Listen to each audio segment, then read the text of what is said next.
She's a journalist and an author. Բարև, լավ եք,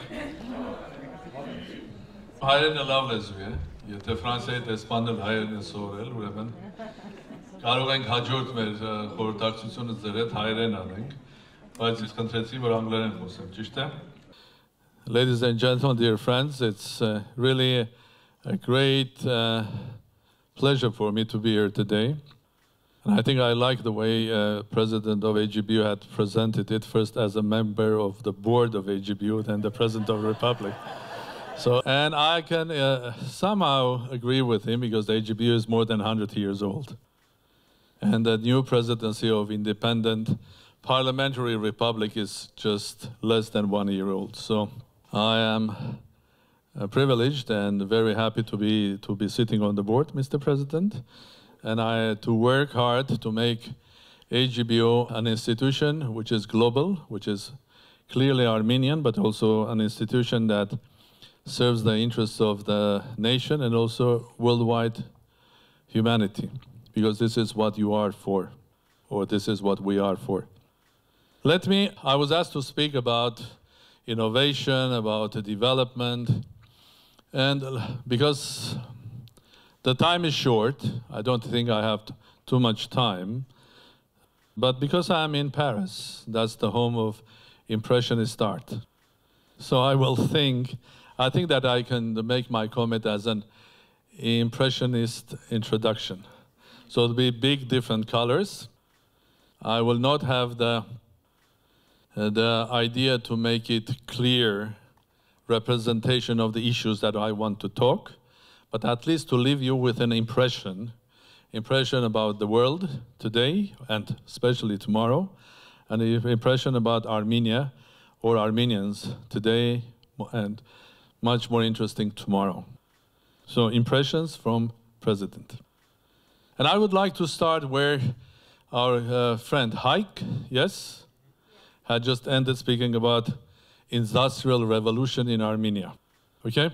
So there'll be small titles that I'll come back to you now, because I just decided to go like that. And the first title will be Industrial Revolution. I personally believe that there is no industrial revolution, the fourth one happening now. It is much more complex, much more deeper, because industrial revolution, this one is scientific, industrial, and social revolution.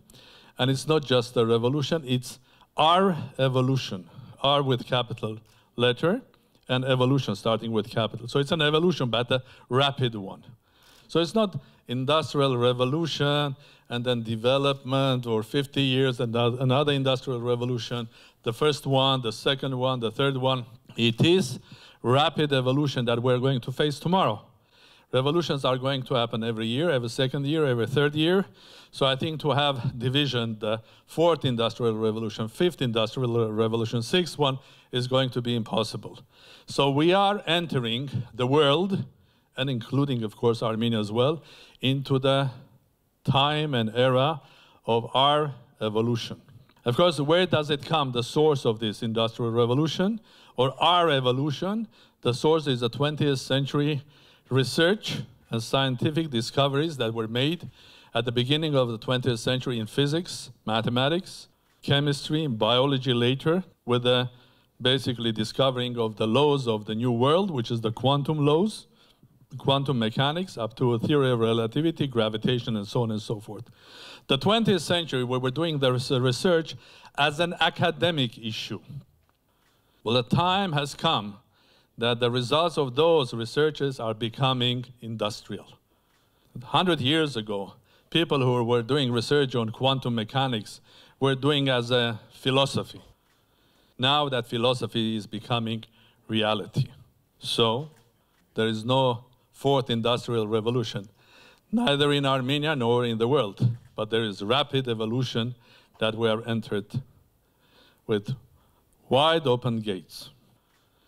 The second thing that I would like to mention among many new discoveries or new technologies will be the one which is going to be playing a very crucial role, which is called artificial intelligence. It's going to make a huge, dramatic change in our lives.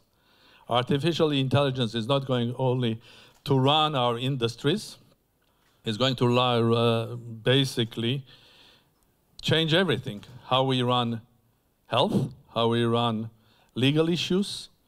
Imagine super computers that have the ability of thinking and learning and analyzing the huge big data, which is the current new frontier of technology and science, and its application in our lives, starting for management, making the lives of big cities, including Paris and a huge city called Yerevan. Why you are laughing? Yerevan has the same problems as Paris as well. At the end of the day, the solution will be bringing artificial intelligence by optimizing how do you manage that. But artificial intelligence will change also the life of, let's say, our health. Pretty simple. Imagine 100 years ago, around 100 years ago, magnetic resonance effects were discovered. Now we have an instrument which is MRI that can slice our body into thousands and thousands of plates. And of course, human doctor cannot analyze all of that data immediately, but artificial intelligence, a super computer with some intelligence, can do that in seconds. So the doctor will get a result of health research in minutes, and then it can do its conclusion, and it will change completely the way the healthcare is run. Mr. President, you are a lawyer, but my prediction of the future courts is that probably we will end up without courts.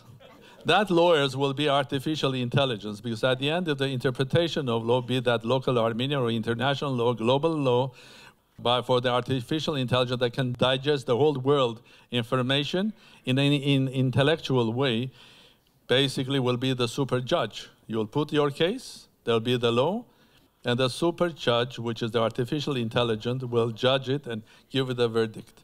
So you will not need a judge to be there.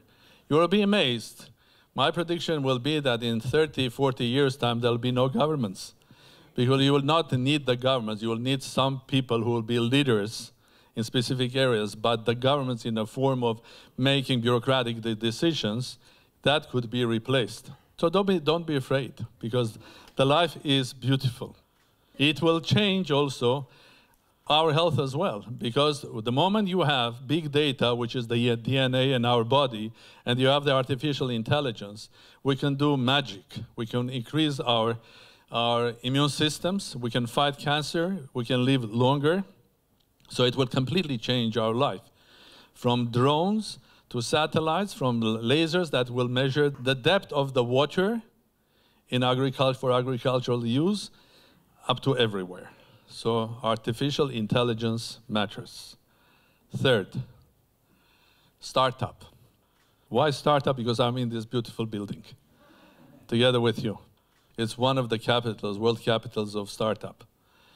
It's a great idea. It's a new 21st century of running business by giving freedom to innovative power of humans. Okay, the old system, classical systems that were basically there in 20th century, when the big multinational companies were running it, when there was the top, the CEO, the chief this, chief that, and eventually you're coming to a group of 100 engineers that were getting an order to resolve this issue. And there's a second model, 21st century. Young people have enough tools, be that in IT, power, be that in information, data, knowledge, to be creative. So look at the biggest companies in the world. Are they the old, big industrial companies? Natural resources? No. Microsoft, Google, Facebook, etc., etc., etc. All of them started by a couple of people who had the power of innovation, and they're all world startups. So, welcome to the new world of startups. Very important. Fourth color in this impressionist speech is, I think I will call it reality and virtuality.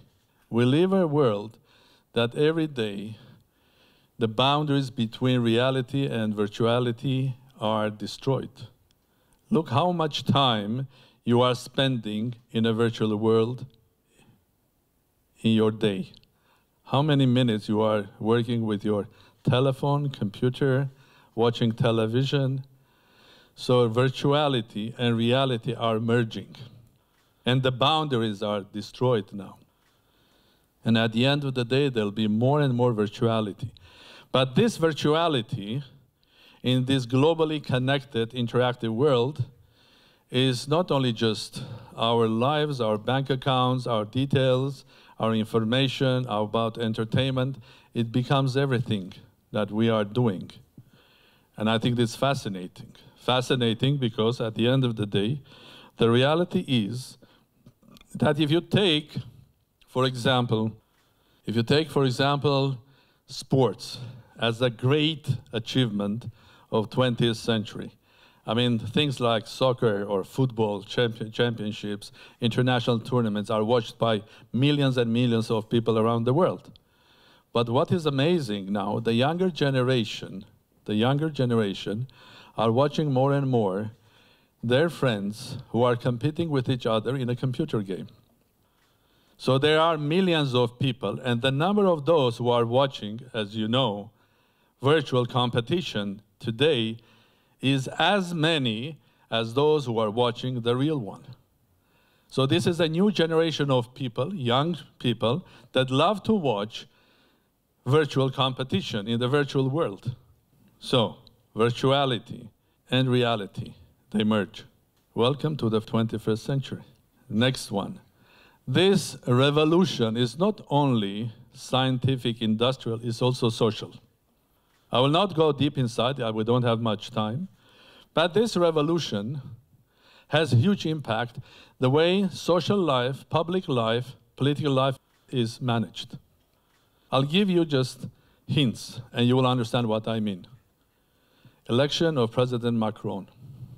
Someone that came basically unexpectedly, had generated a huge movement, had addressed the people directly, bypassing the classical institutions of organizations, political parties, all that, addressing the people, getting their vote. Revolution in Armenia. Was there a party? Was there an institution? Was there anything? The power of small, the quantum power of politics. So this is another revolution. President Trump is a part of that. In 21st century, the classical institutions, organizations are going to be less and less relevant than the direct approach, an idea, a movement, inspiration, and energy. So small works. Small can be very powerful, and small is important. So I think I better stop here and go to a couple of other issues which are important. And this is addressing young people. So if I was someone who was being asked as professor to give advice, what should you do to become successful in your life? Should you become a teacher, a lawyer, doctor, or someone else? So my advice will be, listen, don't think of becoming someone. First of all, explore yourself. Understand who you are. What sort of qualities do you have personally? Because every child is born with a talent. Everyone. One has a talent of a musician, the other a talent of a mathematician, third one has a talent of craftsman, and the fifth one has a talent of listening. Someone has a talent of talking. You can learn it, but it's a craft. And sometimes your craft can become an art if you have the talent. Okay? So discover yourself. And when you discover yourself, it's very important that you have to understand that education matters.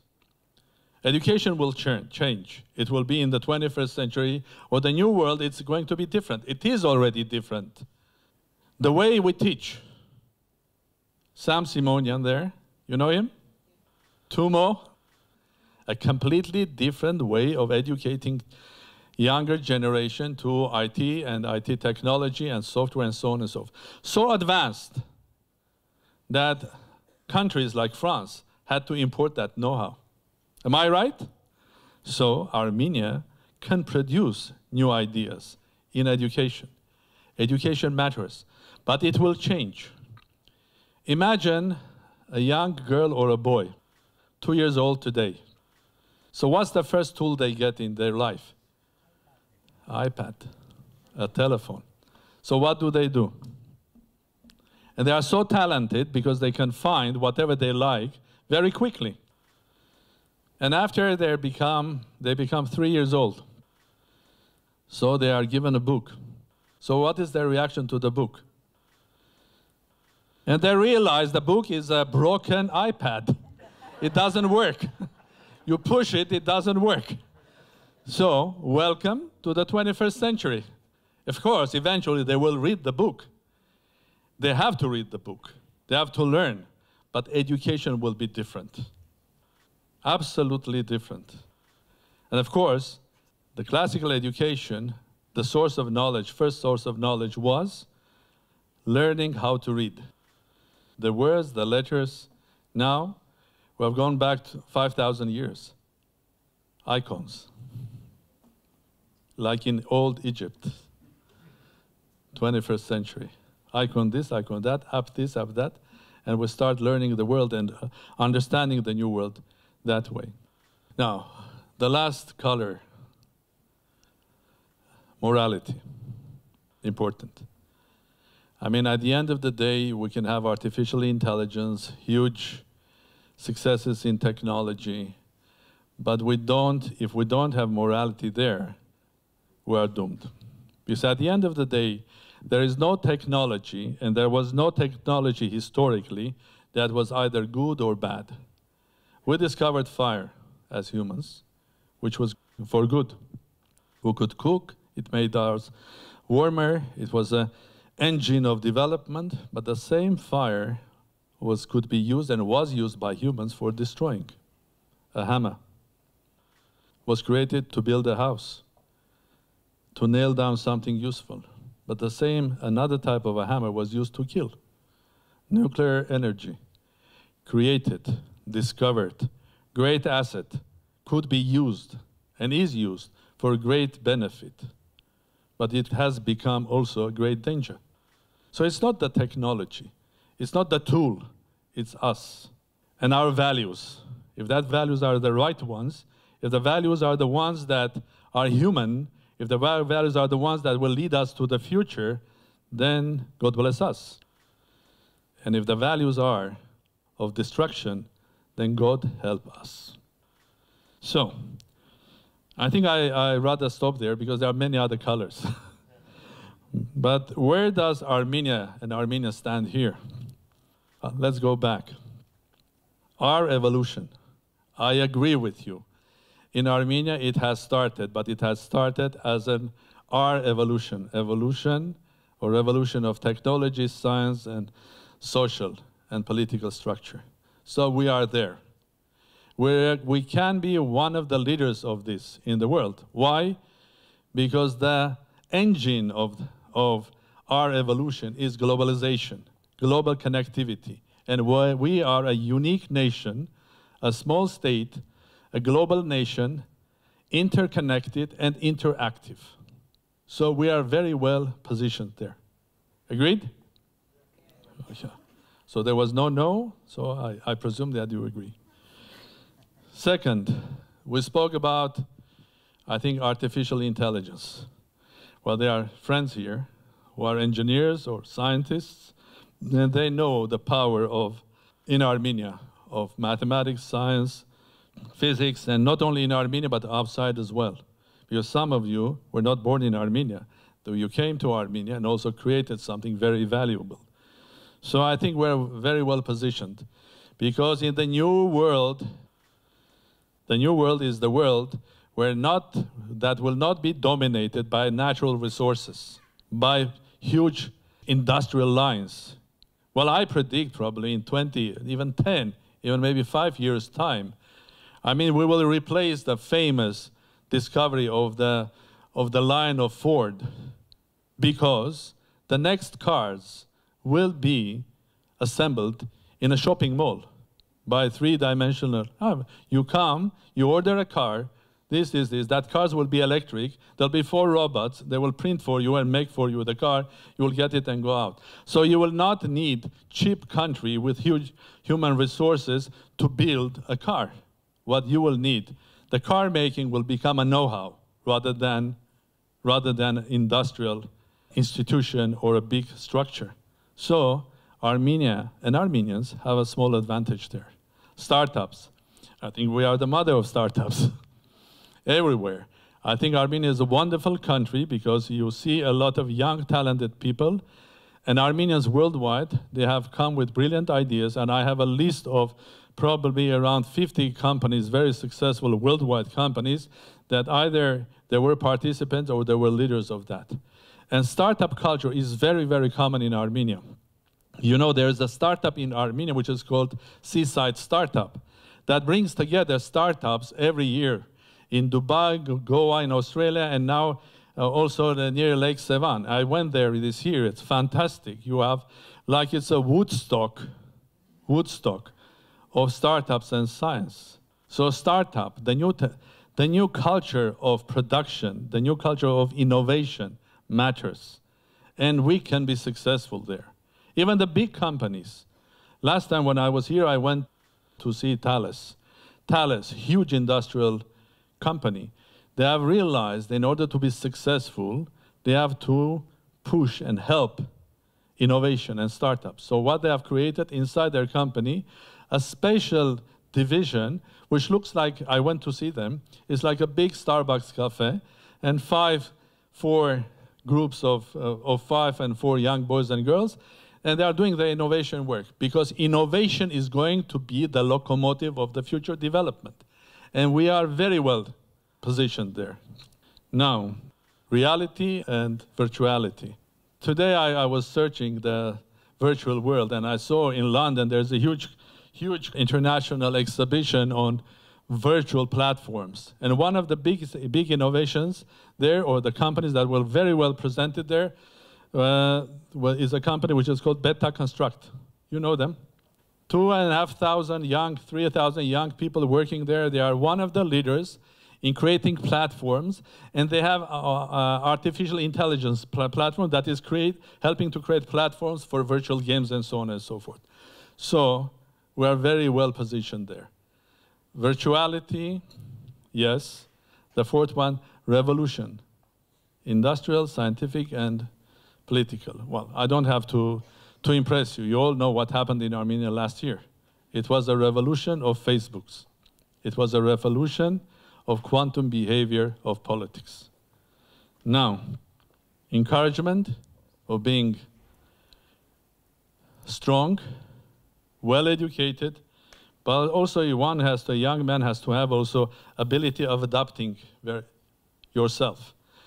Well, I want to say here that I think we also have a strong base here. Let's remember who we are. We are children and grandchildren and great-grandchildren of those who suffered a huge genocide in 1915. A thing that was designed to destroy us. But we had this great power of reviving and rebirth. So 24th of April is not only the day of remembrance, it's also the day when we prove the world that Armenians cannot be destroyed.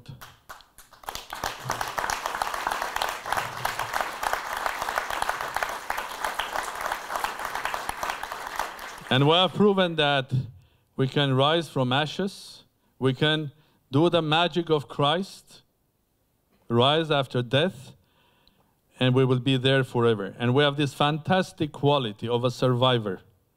This is needed in the new world, 21st century, is you have to be someone that can adapt very quickly to the right, make the right decision, adapt yourself, and we have that. We are survivors. So the new world is our world as well. So I have to say a word to the younger people. You are children of the new world. And when I say new Armenia or new Armenians, I mean that we have a strong place in the new world, being new Armenians and running our new Armenia as a country, advanced country, a strong country of the 21st century. Thank you.